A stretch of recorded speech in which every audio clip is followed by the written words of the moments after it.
170 दिन की jail, 24 supreme court hearings और लाखों स्टूडेंट का आंदोलन। ये 3 अलग अलग कहानियां नहीं हैं, ये एक इंसान की कहानी है। सवाल ये है कि कैसे लद्दाख का एक इंजीनियर पूरे देश के सबसे बड़े यूथ मूवमेंट का चेहरा बन गया। 24 सितंबर 2025 लद्दाख को स्टेटहुड और 6th शेड्यूल के तहत कॉन्स्टिट्यूशनल सेफगार्ड्स दिलाने के लिए चल रहा आंदोलन अचानक लेह की सड़कों पर बेहद हिंसक रूप ले लेता है। 4 लोग अपनी जान गंवा देते हैं और 160 से ज्यादा लोग इंजर्ड हो जाते हैं और इस पूरी हिंसा का इल्जाम लगता है सोनम वांगचुक पर। 26 सितंबर 2025 को सोनम सर को एनएसए के तहत अरेस्ट कर लिया जाता है और उन्हें राजस्थान के जोधपुर सेंट्रल जेल में कैद कर दिया जाता है। उनकी पत्नी गीतांजलि अंगमो सुप्रीम कोर्ट में एक हेबस कॉर्पस पिटीशन दाखिल करती हैं। लगभग 24 हियरिंग्स, 5 महीनों की तारीख पर तारीख, और जब सुप्रीम कोर्ट ने सरकार को सख्त लहजे में घेरना शुरू किया तो होली की छुट्टियों से ठीक पहले मिनिस्ट्री ऑफ होम अफेयर्स ने एक बड़ा फैसला लिया। सोनम सर के खिलाफ चल रहे एनएसए चार्जेस को ड्रॉप कर दिया गया। लगभग 170 दिनों के बाद 14 मार्च 2026 को सोनम सर आजाद होते हैं।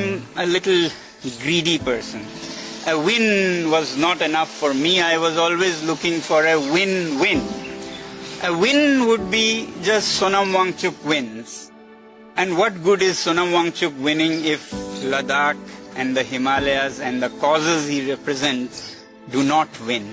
22 मार्च 2026 सोनम सर जब लेह लौटते हैं तो लेह एयरपोर्ट पर बड़ी संख्या में लोग उनका वेलकम करने पहुंचते हैं। सड़कों पर लायन ऑफ लद्दाख के नारे सुनाई देते हैं, बट सोनम सर मुस्कुराते हुए कहते हैं, मुझे लायन नहीं, एक डोंकी कहिए, जो पेशेंस और इंड्योरेंस के साथ बोझ उठाकर सिर्फ खिदमत करना जानता है। लद्दाख लौटकर उन्होंने लोगों को शांति बनाए रखने का पैगाम दिया। सबको लगा कि अब ये मर्द मुजाहिद थोड़ा आराम करेगा, पर उनके जुनून का सफर अभी खत्म नहीं हुआ था। एक तरफ लद्दाख के मुद्दे मिनिस्ट्री ऑफ होम अफेयर्स के हाई पावर्ड कमेटी के सामने आधार में लटका हुआ था और दूसरी तरफ देश के लाखों बच्चों का दर्द उन्हें पुकार रहा था। सरकारी एग्जाम्स में धांधली और पेपर लीक्स ने पूरे देश के जनजी के भविष्य को अंधेरे में डाल दिया था। सोनम सर ने देखा कि उनका देश, उनके देश के बच्चे रो रहे हैं और उन्होंने वही किया जो उनका दस्तूर था,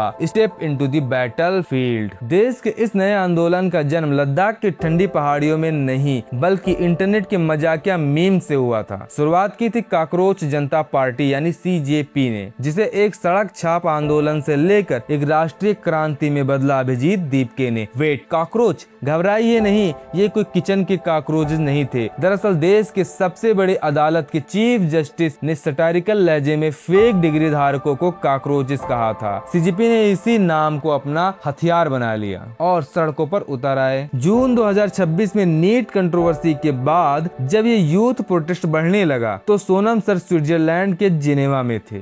वहां उन्होंने एक वीडियो बनाया और सरकार को सैटरडे 27 जून 2026 तक का अल्टीमेटम दे दिया कि अगर सरकार ने नीट पेपर लीक पर अकाउंटेबिलिटी तय नहीं की और union education minister Dharmendra Pradhan का रिजनेशन नहीं लिया तो उनका अगला ठिकाना जंतर मंतर होगा। सरकार खामोश रही और 28 जून 2026 को सोनम सर ने जंतर मंतर पर 6 स्टूडेंट लीडर्स के साथ अपना इंडेफिनिट हंगर स्ट्राइक शुरू कर दिया। शुरुआत के दिनों में ये आंदोलन सिर्फ एक लोकल स्टूडेंट प्रोटेस्ट लग रहा था। सोनम सर सिर्फ नमक और पानी पर थे। उनका मानना था जब बाहरी सरकार सुनना बंद कर दे तो अपने बदन को तपाना ही आखिरी रास्ता बचता है। जुलाई का महीना न्यू दिल्ली में बेहद ह्यूमिड और गर्म होता है, जहां temperature real feel 46 degree Celsius तक चला जाता है। डे 8 तक उनका वजन 6 किलोग्राम गिर गया और डे 19 आते आते उनका बदन लगभग 9 किलोग्राम वजन खो चुका था। 26 दिनों में यह 11 किलो हो गया। डॉक्टर्स ने वार्न किया कि सोनम सर का यूरिक एसिड लेवल डेंजरसली बढ़ चुका है, यानी उनका बदन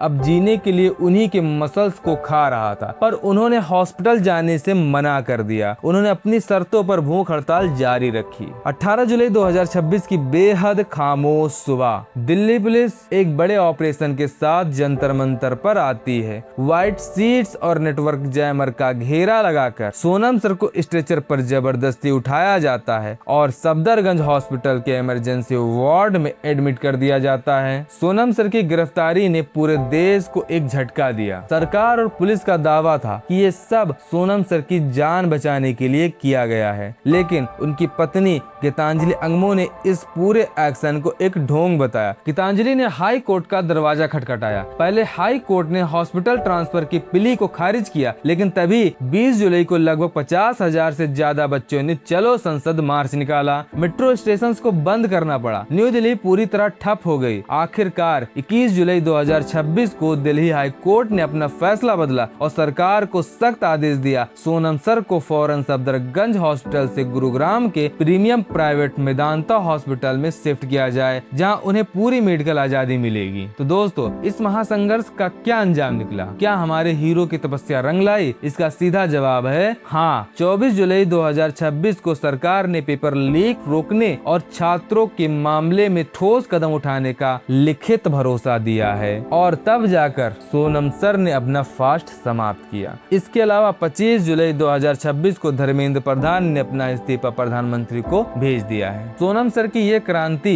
एक दिन में नहीं शुरू हुई थी। अगर आप उनके लद्दाख के उस पहले आंदोलन और ग्लोबल इम्पैक्ट के बारे में जानना चाहते हैं तो अभी इस लेफ्ट साइड वाली वीडियो पर क्लिक करें। और अगर आप देखना चाहते हैं कि बर्फ के स्तूप बनाने वाला एक इंजीनियर कैसे इस पॉलिटिकल रिवॉल्यूशन का मसीहा बन गया तो क्लिक करें इस राइट वाली वीडियो पर। मिलते हैं आपसे वहीं पर।